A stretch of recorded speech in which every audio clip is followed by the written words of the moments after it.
My mother-in-law sold my car while I was at work, but she had no idea what was inside. I remember the exact moment I pulled into the driveway and saw Eleanor standing on the porch with a folded lawn chair, a cup of lemonade, and that strange, smug smile she wore whenever she thought she'd solved a problem no one asked her to touch. I was still wearing my tech jacket from the automotive convention in San Diego, still replaying my closing speech in my head, and still exhausted from the red-eye flight, when I noticed something far worse than jet lag. The garage door was wide open. Inside, the entire left side where the 1970 Plymouth Superbird had sat untouched for 4 years was completely empty, just concrete, a dark stain, and a few scattered rags where I'd wiped my hands over countless weekends. I stepped out of the rental and stood there, frozen. Eleanor waved cheerfully, still sipping her lemonade like it was any other Thursday. "Welcome home. Sydney," she said, her voice chipper in that rehearsed, suburban way that always grated. "I did something wonderful for you." My name is Sydney Sweeney. I'm 32 years old, and I live just outside Scottsdale, Arizona. I work as a technical instructor at a motorsport institute that trains students to build and restore vintage race cars. I used to compete in rally when I was younger, but these days I teach, consult, and lead restoration projects. I bought the Superbird as a shell-rusted frame, no engine, no interior, just a blueprint of what used to be a legendary stock car. My father had one back in the day, and though he died when I was 17, I never forgot the way he used to talk about that car like it had a soul. This restoration was personal. It wasn't for show. It wasn't for sale. It was a promise I made to myself after his funeral that I would finish what he started. 4 years of weekends, nights, and every spare dollar I didn't need for rent poured into that project. And now, all I saw was an empty garage, and Eleanor, still beaming. She stood up slowly and walked over with a white envelope. "Look," she said, holding out the envelope like it was a birthday card. $4,000, cash. That should cover a nice new couch or a vacation. I listed that old car of yours online while you were in California. It's not good for you to be so obsessed with machines. Women your age should be focused on stability. Really, Sydney. A giant blue wing on the back. It was embarrassing. I didn't speak, not right away. I took the envelope and flipped it open, staring at the crisp bills that represented not even 1% of what the car was worth. Eleanor thought she'd done me a favor, like she had decluttered my life of a mess I was too blind to let go of. In that moment, I realized she truly didn't understand what she had taken. It wasn't just the car. It was every hour I'd spent learning how to weld, every call I made to locate an original 426 Hemi, every note I wrote in the logbook, documenting the torque specs and factory paint codes, every fingerprint my father left on the frame the last time he ever touched a car. "Who did you sell it to?" I asked, my voice calm, though I could feel the heat crawling up the back of my neck. She shrugged, unconcerned. "Some nice man named Eddie. He drove up from Tucson, paid in cash, said he was looking for a project for his teenage son. I told him it needed a lot of work. You're welcome. By the way, that thing was taking up half the garage." I blinked slowly, trying to process what I was hearing. No paperwork, no title transfer, no photo ID, just a cash exchange and a handshake. And my entire project was gone, just like that. I looked around the garage, as if somehow I had misunderstood the situation, as if the car might still be there, hiding behind the shadows. But all that remained was the scent of fuel, the faint outline of tire marks, and the echo of Eleanor's self-satisfied footsteps returning to the porch. "Jake's going to be thrilled," she added, referring to my husband, her son. "He always said that car was a waste of your time. Maybe now you'll finally join him on those weekend brunches he keeps asking about." I said nothing. I simply closed the garage door, one section at a time, and walked into the house without another word. That night, while Eleanor made herself a martini in my kitchen, I sat in the bedroom staring at the ceiling. Jake wouldn't be home until the next morning. He was on a business trip in Denver, and he hadn't called in days. I wondered if he knew, if maybe this was a joint effort, if, behind my back, they'd decided my life needed course correction. As I sat there listening to ice clink in her glass and the sound of her humming through the hall, I realized something simple, painful, and undeniable. They thought they'd won. They thought I would just accept it, and maybe, for a moment, I let them believe that. Because what Eleanor didn't know was that I had documented every part, every invoice, every hour of that build. She didn't know the man she sold the car to wasn't someone's sweet dad, but a known flipper with a trail of questionable Craigslist deals. And she definitely didn't know that I had one contact left from my racing days who owed me a favor, the kind of favor that starts with a phone call and ends with someone knocking on doors that shouldn't be knocked on. But that would come later. For now, I stood quietly in the hallway, one hand on the doorframe, the other gripping my phone, and I smiled, just slightly, because she really had no idea what was inside that car.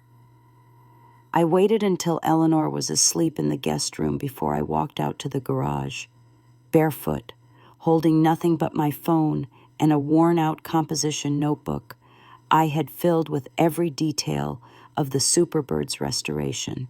I sat down on the concrete where the car had once rested, the faint outline of its frame still visible under the fluorescent ceiling light. The quiet hum of the water heater filled the silence as I flipped through pages of handwritten torque specs, wiring diagrams, and parts invoices dating back 4 years. This wasn't just about a car. It was a physical archive of memory, obsession, and craft. Every number in that notebook was a breadcrumb, and I intended to follow them all the way back to whoever had taken what was mine. The next morning, Jake returned from Denver, still wearing his work polo and carrying a suitcase that looked untouched. He kissed me on the cheek like nothing had happened, poured himself coffee, and only after a long silence did he mention the sale. "Mom told me she helped you clean out the garage," he said casually, as if it had been a spring cleaning chore instead of a felony. "Probably for the best, right?" That thing was getting out of hand. I stared at him for several seconds before I responded. "You knew?" He shrugged, sipping his coffee like he was already late for a meeting.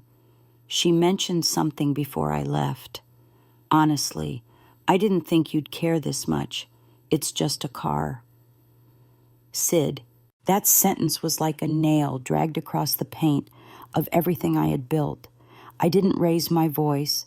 I didn't accuse. I just placed the notebook on the counter between us and flipped to the appraisal page. "This car," I said, tapping the number with my finger, "was last valued at $198,000. That was before the engine rebuild." Jake blinked, looked down, and for a moment I thought I saw recognition flicker across his face, but instead of apology, he exhaled and said, "Well, she didn't know that. You never told her." I folded the notebook and put it back in my bag. "She didn't ask." I said, "Neither did you." After Jake left for work, I drove to the only place that still felt like mine, the old garage at Prescott Tech, where I used to teach engine dynamics before switching to restoration instruction. It was smaller, grimmier, and barely funded, but it had Wi-Fi, privacy, and enough tools to plan next steps. I opened my laptop and started digging.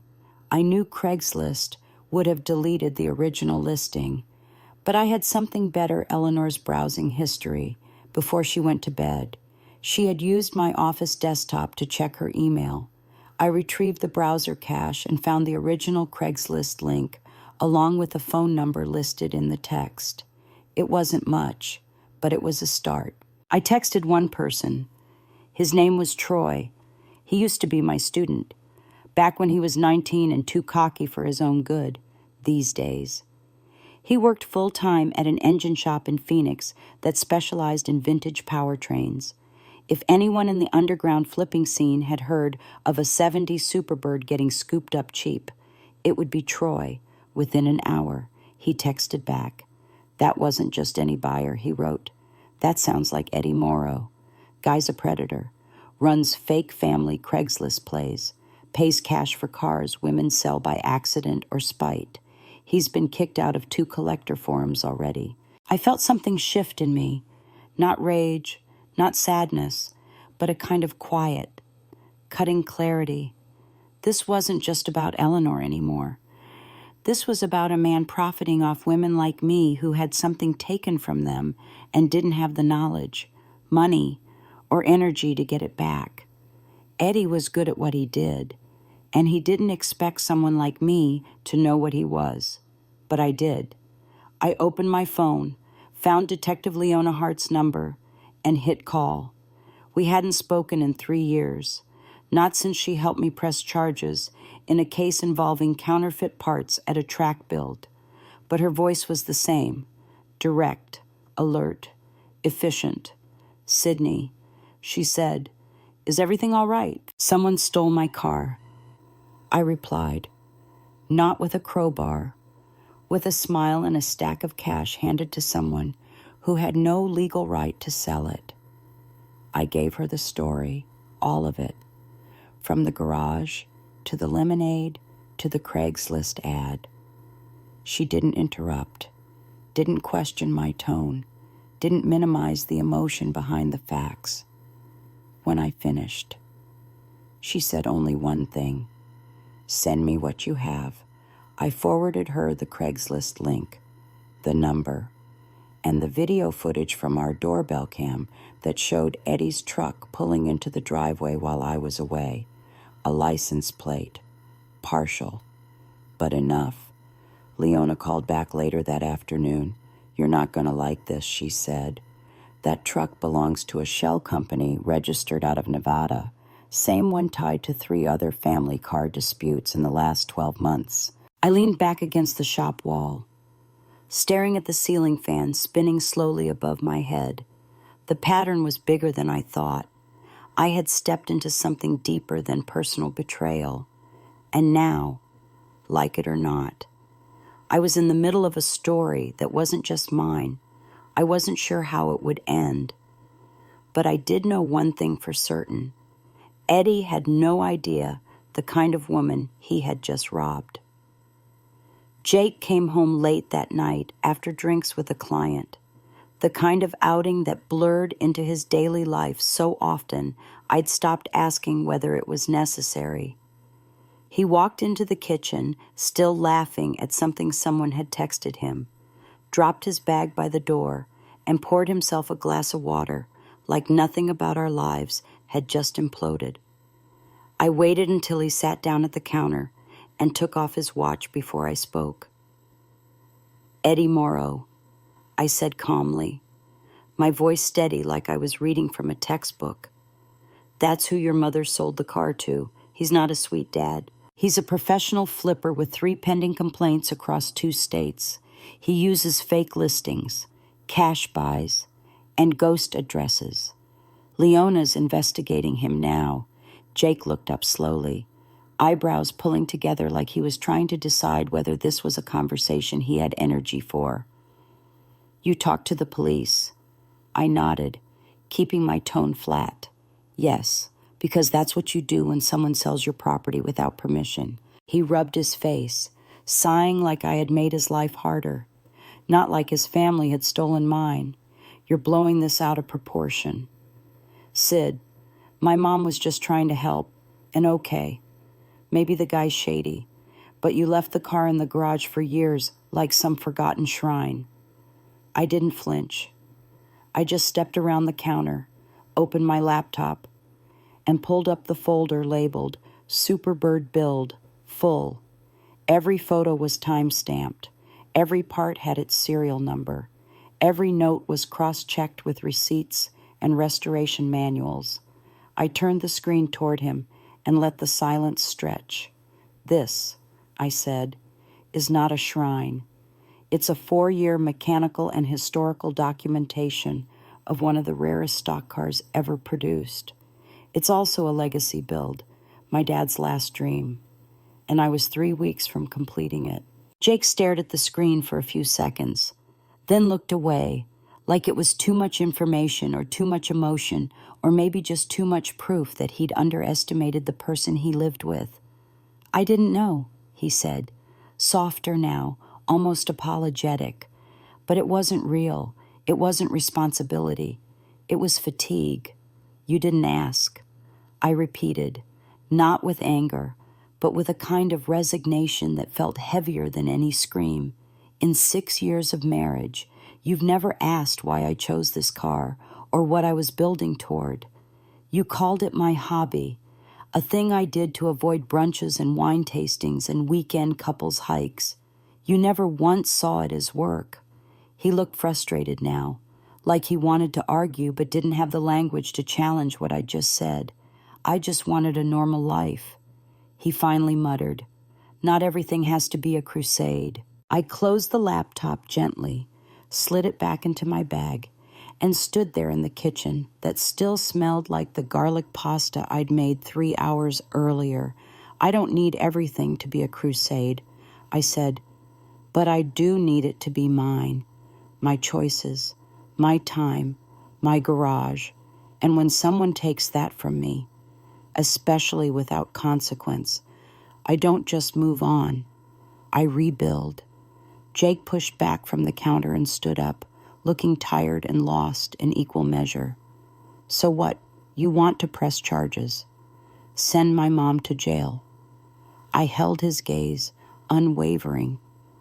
What I want is acknowledgement. That what she did wasn't help. It was theft. That what you did wasn't support. It was silence. And that neither of you get to tell me how to grieve or build or restore what matters to me. He didn't answer. He picked up his bag, walked down the hallway, and closed the bedroom door behind him with the softest, most infuriating finality I had ever heard.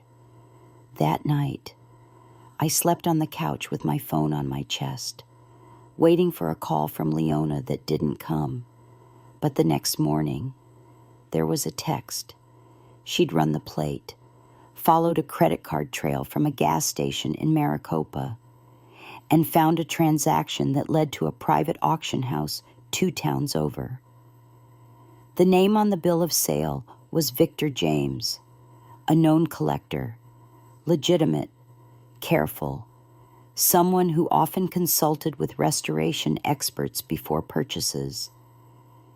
If the car was in his hands, we had a chance. I texted back one word, meeting. She responded instantly. Already booked for noon. Bring your records. I stood in the kitchen as the coffee brewed, watching the condensation collect on the window above the sink.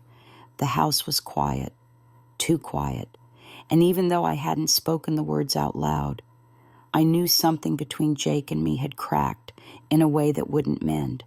This wasn't just about a car. It was about the space we refused to make for each other's passions. The small slights that grew into gaping distances. The things he never asked, and the truths I stopped offering. The Superbird was gone, for now. But I wasn't. I was still standing. And I had a meeting in 3 hours that might bring everything full circle.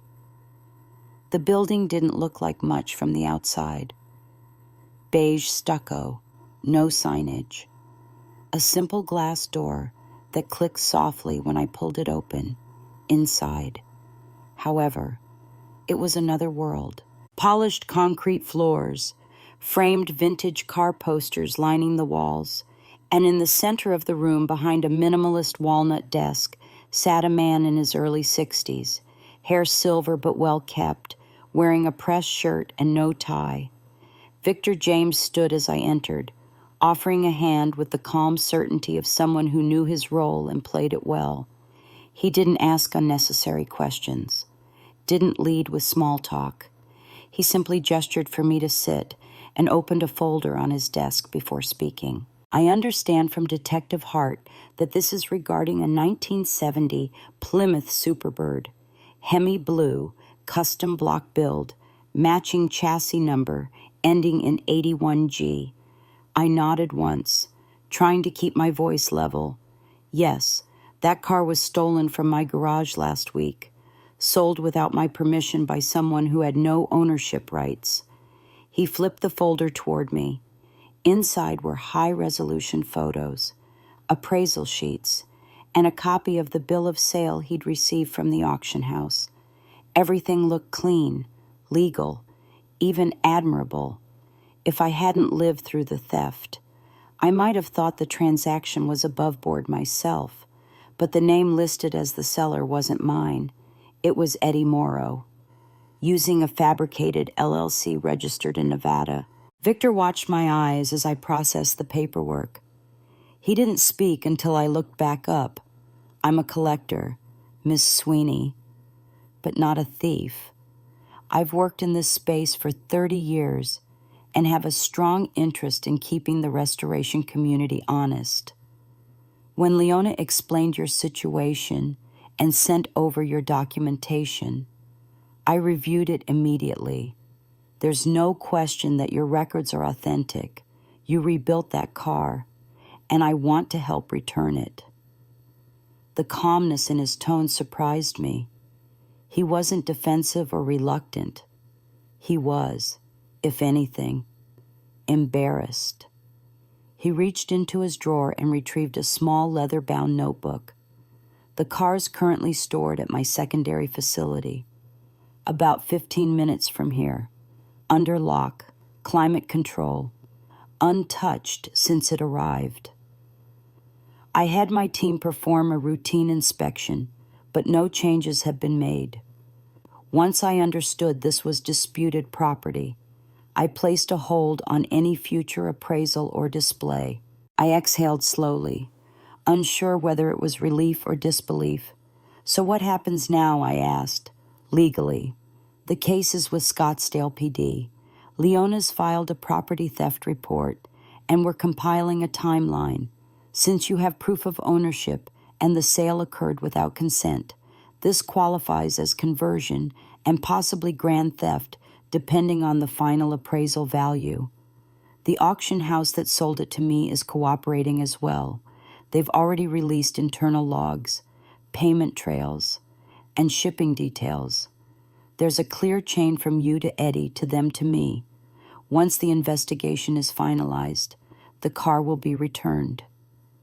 I stared down at the paperwork, at the bold numbers and official stamps, trying to grasp that what had been ripped from me so suddenly might actually be coming back. Victor leaned forward slightly. May I ask one question? I nodded. Why that car, of all the restorations you could have taken on? Why a Superbird? I looked up at him, hesitating for only a second before answering. It was my dad's. He drove one before I was born. He used to tell me stories about the way it handled curves like a jet fighter. I grew up listening to that engine in my imagination after he passed. I promised myself I'd build one, not just any one, but one that could have stood next to his and made him proud. It wasn't about resale or collecting. It was about bringing something forgotten back to life. Victor smiled faintly and nodded. That's what it should be. Not numbers, not trophies, memory and craft. He stood and walked toward the cabinet in the corner of the room, retrieved a key ring with a single labeled tag, and handed it to me. You won't be able to take the car today, not until the legal side clears. But if you'd like to see it, I'll have someone take you now. I stood slowly, my heart pounding for the first time, not from rage, but something close to closure. Yes, I'd like that very much. The storage facility was just as Victor described, clean, secure, dimly lit with motion sensors, and silence thick enough to feel like reverence. The garage door lifted mechanically, and there it was, sitting under a white tarp, form unmistakable even in stillness. When the assistant peeled the cover back, I stepped forward and ran my hand across the curve of the hood. The paint was flawless. My weld lines were still visible along the inner frame. The seats were exactly how I'd stitched them, one corner of the leather still bearing the mark where I'd accidentally cut too deep and had to redo the seam. It was all there. Nothing touched, nothing broken, and nothing stolen that couldn't still be reclaimed. I didn't cry, not because I wasn't moved, but because emotion wasn't the goal. Restoration was. And now, for the first time since this nightmare began, I believed I might actually finish what I started. When I walked back into the house that evening, the kitchen lights were on, but the atmosphere felt colder than usual. Eleanor was seated at the island counter, sipping something from a crystal glass. Her legs crossed elegantly, like she was waiting for a guest she had no intention of impressing. Jake was nowhere in sight. I placed my bag on the side table and hung up my jacket slowly, buying time not because I was afraid, but because I needed to be deliberate. She didn't look up when she spoke. "So," she said. Her voice clipped and clean. "I assume you've been causing quite a stir. Police lawyers seems excessive for an old car." I didn't answer her immediately. Instead, I poured myself a glass of water and leaned against the counter opposite hers. "The car is being held as evidence in a theft investigation," I said, keeping my voice steady. "The buyer is cooperating. The dealer is submitting documents, and your Craigslist sale is officially part of a multi-state property fraud case." She laughed lightly, like I had told her a joke in poor taste. "You make it sound like I committed a crime.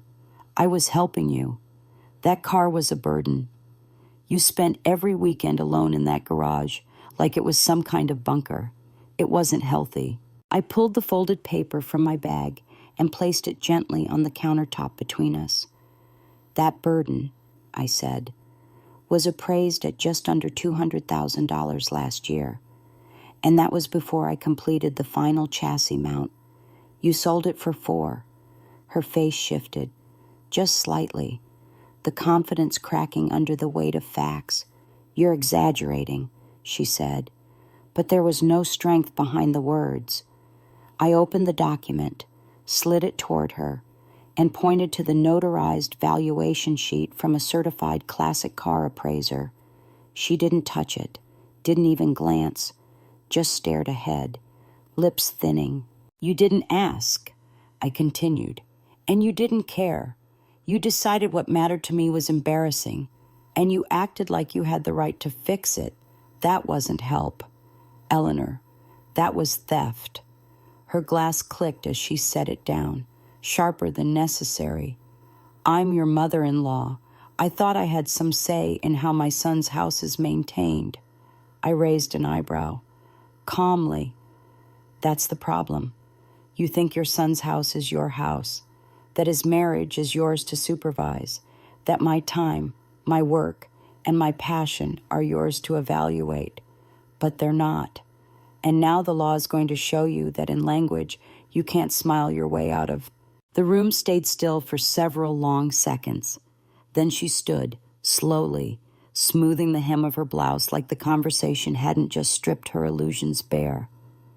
Jake won't stand for this, she said, eyes narrowing. He won't let you tear this family apart. I didn't flinch. Jake already did that, when he decided silence was more convenient than truth. At that moment, he stepped in from the hallway, having heard enough. His expression was tight, unreadable. He looked at both of us like we were strangers in a play he didn't audition for. She's pressing charges. Jake, Eleanor said, her voice sharp now, pointed like a weapon. Your wife is trying to send me to jail over a car. He didn't respond right away, just looked at me, eyes flicking to the file, then back to his mother. Did you sell it without her knowing, he asked, his voice low. Eleanor hesitated. That pause, even half a second, was all it took. He stepped back like the floor had moved under him. Oh my God, he whispered. You actually did it. You just took it. She reached for his arm, the shift to maternal panic sudden and graceless. Jake, sweetheart, I thought I was doing the right thing. She's obsessed. You've said it yourself. She spends all her time out there, like it's more important than us. He shook her hand off, gently but firmly. But it was hers, not yours, not mine, hers. And you had no right. She blinked at him, stunned by the betrayal. And I knew then what she had expected, that he would shield her like always, stand in the gap, explain me away, and smooth over the consequences. But this time, there was nothing to soften. He looked at me again, quieter now. What do you want to do? I met his eyes and answered honestly. I'm not interested in revenge. I want the truth acknowledged. I want the car returned, and I want space. Real space. Not a shared house where I have to justify my existence between your mother's opinions and your silence. Jake nodded once. No defense, no denial. Just a man realizing too late that indifference carries a cost. Eleanor sat back down slowly, her hands shaking now. She looked older than I had ever seen her, smaller, like someone who had finally realized that control was not the same as love. I picked up my file, slid it back into my bag, and turned toward the hallway. I'll sleep at the shop tonight, I said over my shoulder. There's a lot to prepare. The state attorney will need statements from both of you by Friday. No one answered. And in the silence that followed, I heard the sound of a family finally breaking. I woke up at 5 a.m. on the worn-out sofa in the back office of the Prescott shop. The kind of sleep that isn't restful but necessary. The coffee I'd poured hours earlier had gone cold, but my thoughts were sharp.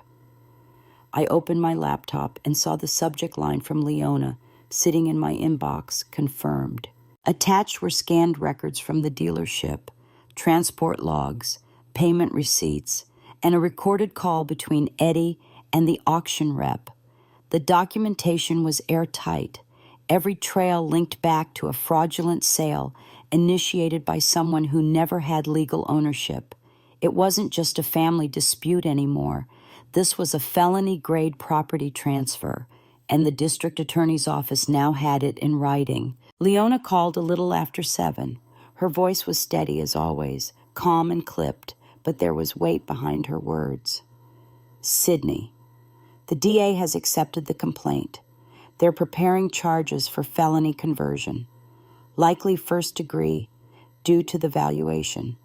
Your mother-in-law will be asked to appear in court next week, if it proceeds. She could be facing anywhere from 2 to 10 years. I didn't cheer. I didn't gasp. I just let the quiet settle inside me like concrete drying slow and steady. It wasn't satisfaction. It wasn't vengeance. It was inevitability. The sound of consequences finally catching up to someone who thought she'd never be held accountable. Jake still hadn't called. No apology, no offer to talk, no acknowledgement of what this meant for me or us. I didn't reach out either. Instead, I stayed at the shop, moving deliberately through my day. I reorganized my restoration files, cleaned the remaining parts inventory, and coordinated with Troy on scheduling the inspection for the Superbird once the release order came through. Around noon, I got a call from Victor's assistant. The car was still secured under lock and climate control, untouched, covered, insured during the legal hold. They offered to let me attend their next preservation check. I said yes, not out of worry, but because I needed to see it.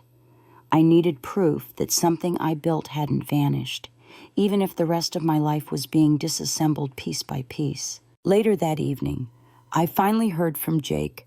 It wasn't a phone call, just a single message. She won't survive jail. Is there any way you could drop the charges? I stared at the screen for a long time, longer than I should have. Not because the request surprised me, but because it was so expected. He hadn't asked how I was holding up. He hadn't acknowledged what had been taken. He hadn't once used the word sorry, just another plea for me to soften, to smooth things over, to fold myself into something smaller so everyone else could stay comfortable. I didn't reply. I deleted the message that night. I stayed late in the garage, wiped down my father's old tool set piece by piece, each handle worn and every wrench labeled in his handwriting. Not to prepare for a job, not even to feel nostalgic, but to remind myself of where I came from. That even if a house, a car, or a marriage could be taken from me, the knowledge in my hands remained intact, and that was something no one could sell out from under me. 2 days later, Leona sent me the official case filing. Eleanor had been formally charged with felony conversion of property exceeding $100,000. She would not be arrested on site, but she was required to appear before a judge within 7 days. The legal system was slow, but it was moving. Jake sent one more message, this time attempting to negotiate, if you drop the case. Mom could apply for deferred sentencing. We could all move past this. I read that while standing in Victor's storage facility, staring at the Superbird's reflective paint. The curve of the hood caught my face like a mirror, and in that moment I saw exactly who I had become. I typed back one sentence. You say family, but you never asked if that still includes me. I didn't wait for his reply. I didn't need it. I had already made peace with the silence. What mattered now was focus. I had a car to recover. I had paperwork to finalize. I had a future to rebuild, one that didn't include being minimized in my own life. Because this time, I wasn't building for approval or permission. I was clearing the way for something better, something mine. I received the confirmation on a Wednesday morning, just before the rain started to fall. The district attorney's office had finalized the documentation, and the car was officially cleared for return. The process had taken longer than expected due to paperwork and insurance verification. But the outcome was what mattered. The Superbird would be released from Victor's care and transported back to Prescott under my name, legally, finally, and without condition. I didn't cry. I didn't smile. I just stared at the email for a long moment and let the reality of it settle in, quiet and solid like the way steel cools after welding, after everything. The car was coming home, but home would no longer be the same. When the enclosed trailer arrived outside the shop that afternoon, I was already in my coveralls, gloves in my back pocket, clipboard in hand. I watched as the trailer door lowered slowly and sunlight struck the edge of that iconic blue wing, still intact, still perfect. The moment I stepped up and saw the body in full, It was like breathing after holding air too long. The paint hadn't dulled, the tires were protected, and every marking on the restoration matched exactly what I had documented. The driver handed me the inspection checklist and nodded respectfully, like he knew better than to speak during a reunion. I signed for the delivery, rolled the car slowly into Bay 3, and closed the garage door behind it. No one else needed to be there. That evening, while the shop was empty and the city outside soaked in the sound of soft Arizona rain, I opened my logbook and walked through every inch of the car, every bolt, every weld, every hand-stitched seam. I checked the panel gaps, the harness lines, and the engine mounts. Everything I had built was still there, a little bruised by the detour, maybe, but intact, restorable, worth saving, somewhere in the middle of that quiet. I realized I didn't want to finish it just yet, not until I was working from a place of clarity, not urgency. I closed the hood, covered the car with a fresh sheet, and wrote one final note in the margin of my log pause here. Let it breathe. The next morning, Jake showed up at the shop. I hadn't told him where the car was going. He must have heard from Victor's assistant or followed the transport log, but either way, he stood at the front entrance, looking out of place in a button-down shirt and slacks. I didn't invite him in. I met him by the sidewalk, rain still lingering in the cracks of the pavement. He looked tired, older than I remembered. "It's over," he said, as if he were narrating something instead of participating in it. She took the plea deal, 5 years probation, restitution plan, community service, no prison time. I nodded once. She's lucky. He didn't argue, just looked past me toward the bay window, where the tarp-covered shape of the Superbird was visible. "So what now?" he asked, like there was still a version of us that could be recovered the same way. I answered without hesitation. "I'm moving out next week. The lease is mine on a new place outside the city, 2-car garage, no shared keys, and no brunch calendars on the fridge." He swallowed hard and nodded, not because he agreed, but because he knew I wasn't asking. "Can I see the car?" he asked softly. I shook my head. "No, not today. Maybe not ever." It wasn't cruelty.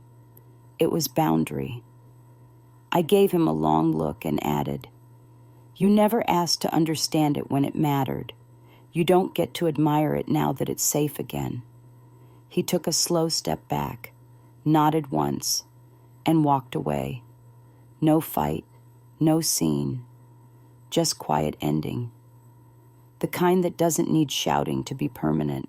Later that night, I sat alone at the back of the shop, lights dimmed, phone face down. The Superbird slept under its cover like a relic in a private museum. And I sat beside it in silence, letting everything go, one layer at a time, not out of forgiveness, but out of freedom. The kind that comes when you stop proving things to people who never intended to see you clearly. That was the night I knew what I wanted next. Not another auction, not another award, not even another build for legacy. I wanted to create something that couldn't be sold out from under me. A space, a program, a platform for girls and women who loved engines the way I did, who had hands full of grease and hearts full of history, and who had been told too many times that their passions were hobbies. I opened a new page in my notebook, wrote a working title at the top, and underlined it twice. This wasn't just a comeback. It was the blueprint of my real beginning. It started quietly, almost without planning, the way most honest things do. I reached out to a few old students, women who had stayed in touch over the years, who once sat in my classes with oil on their fingers and more talent than they ever realized. One of them had just left a job at a dealership where her male supervisor took credit for every project she led. Another had walked away from a tech school after being told she should consider interior detailing instead of engine work. They didn't need fixing. They needed space, real space, the kind I had spent a decade waiting for someone else to give me before I finally decided to build it myself. I leased a garage on the west side of Prescott. Not fancy, not polished, but solid. 2 bays, good ventilation, concrete floor worn in just enough to feel lived in. I brought in the tools I'd saved, the ones Eleanor hadn't touched, and installed fresh lighting. I didn't announce anything.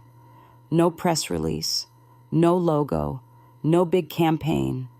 I called it the wrench room and left the name taped to the door in black marker. The first week. It was just 3 of us, rebuilding an old 302 V8 pulled from a junkyard Ford. By the second month, we had 7 women showing up after their day jobs, boots dusty, sleeves rolled, faces focused. There were no speeches, just engines, noise, work, safety, and the kind of silence between us that felt like trust.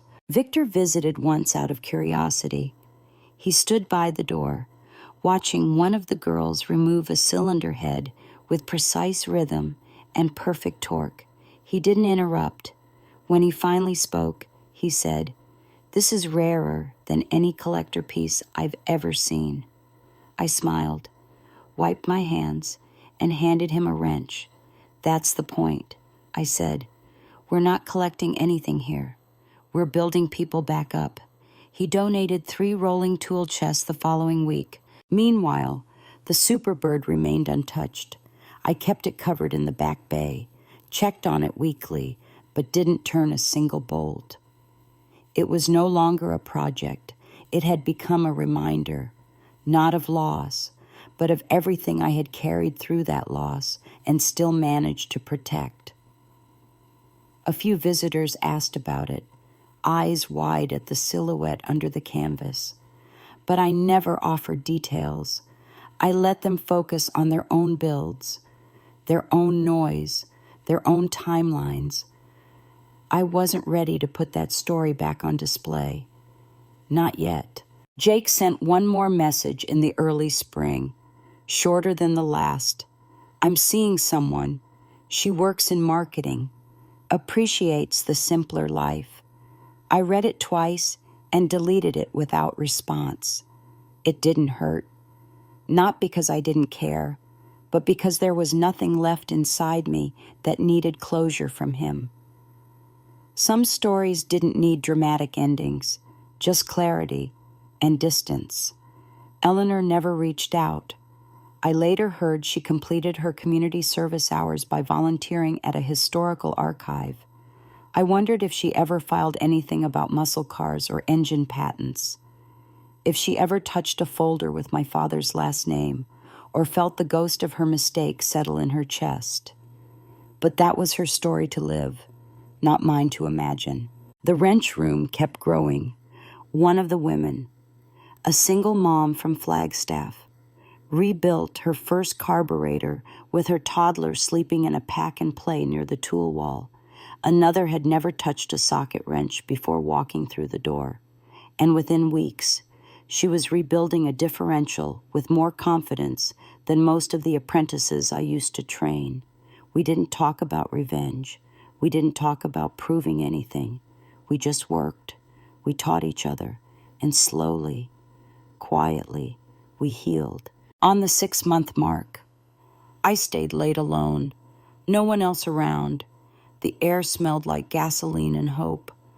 I rolled the cover off the Superbird and just stood there, staring at the car that had brought everything to the surface. It looked exactly the same, but I didn't. I reached into the glove box, pulled out the restoration log, and flipped to the last completed entry. The page was blank underneath. Waiting. I took a pen and wrote something simple. Begin again, but not for anyone else.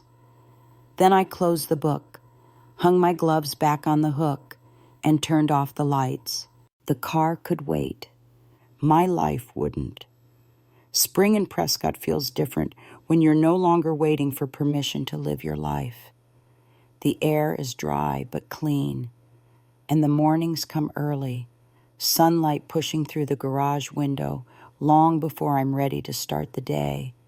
But I rise anyway, not because I have to, but because I want to. The wrench room had become more than just a side project. It was now its own quiet force. We'd partnered with a local tech program, offered weekend courses in carburetor theory, suspension tuning, and chassis alignment. What began with 3 women under flickering bulbs had grown into a small, self-funded initiative that gave people like me what we were so often denied: a place to learn, fail, succeed, and be taken seriously. There were still days when I walked past the Superbird and felt something tighten in my chest. Not grief anymore, not rage, just a soft pull, a reminder of everything that car represented. It had nearly broken me when it was taken, but the act of reclaiming it had cracked something open inside me I didn't know was still buried. And slowly, I began to realize that the car didn't have to be the centerpiece of my life to still hold meaning. It had done its job. It had forced a reckoning. Now, I was building forward, not from pain, from clarity. One afternoon, a young girl named Maya came in with her older cousin.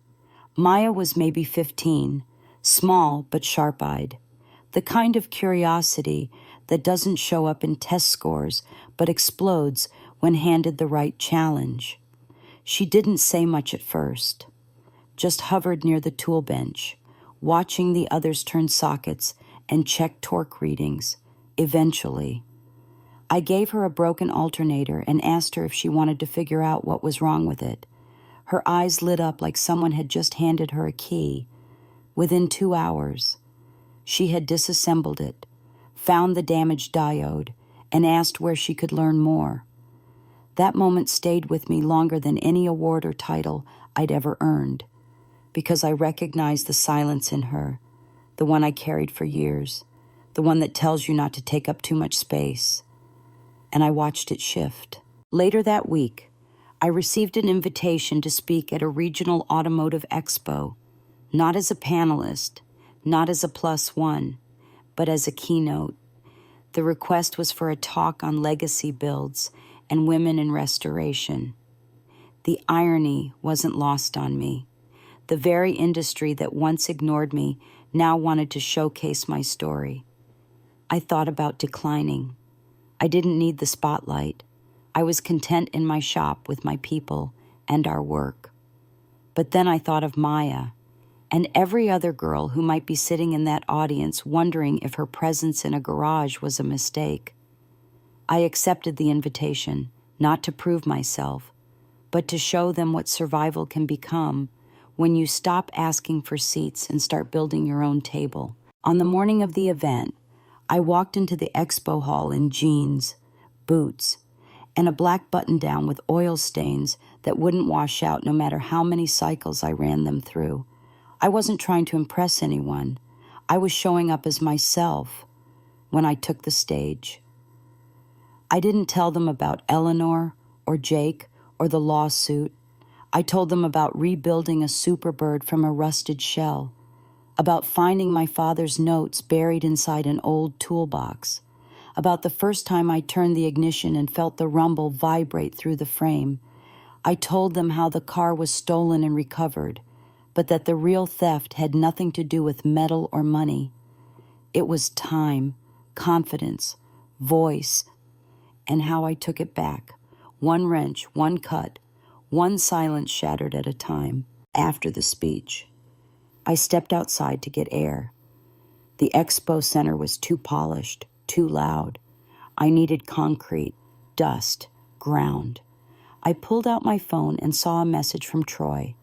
Just a photo this time, Maya, covered in grime, smiling ear to ear, standing beside a disassembled engine block, The caption read, "She's asking about internships." I smiled, turned my face to the sky, and closed my eyes for a long breath. That photo said more than any applause inside that room ever could. The work was working, and it wasn't about me anymore. That was the best part, sometimes. Legacy isn't what you leave behind. It's what you unlock in others when you finally step into your own light.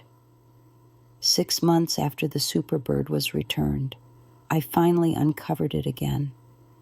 Not because I needed to finish it for anyone, not because of an upcoming auction or some expectation to prove my skill, but because I missed the rhythm.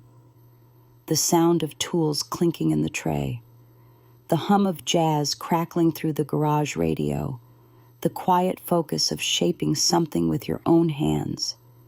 I rolled up the tarp, dusted off the hood, and ran my palm slowly across the body. The surface was still flawless, the lines still clean. Nothing had changed about the car, but everything had changed about me. I spent 2 weeks finishing the last 10%, the smallest details, the ones no one ever notices unless they've built something from the inside out. A recalibrated speedometer, fresh wiring for the interior lights, the final polish on the chrome trim that wrapped around the taillights like punctuation. I worked at night, alone, not because I wanted to hide, but because there was something sacred about giving the final pieces my full, undistracted attention. When I was done, I didn't celebrate. I just closed the hood, locked the garage, and let the silence speak for me.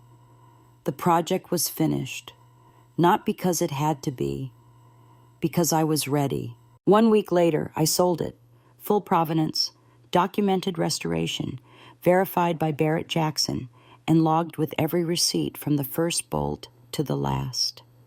The final bid came in at $420,000, more than I had ever dreamed of earning from a car, more than what was lost when Eleanor handed it to a thief for $4,000 and a smile.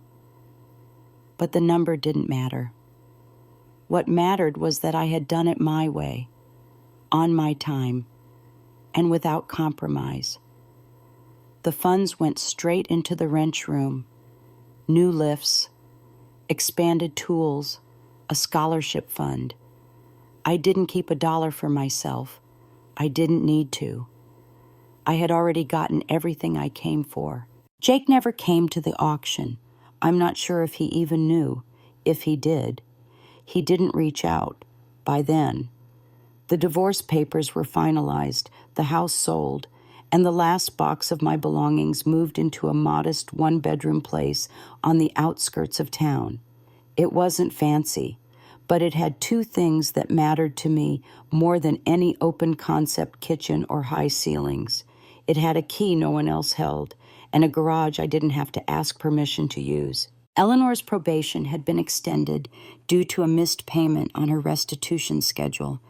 I heard from a friend that she now spent weekends cataloging documents at a regional transportation museum, surrounded by relics of the very history she once dismissed. I didn't feel smug about it. I didn't feel anything. Really, she made a choice. I lived with the consequence, so did she. The wrench room continued to grow. We started getting applications from out of state, women who had heard rumors, seen videos, passed down names like coordinates. I hired 2 of my former students full-time. We ran night classes, community builds, and started documenting our work.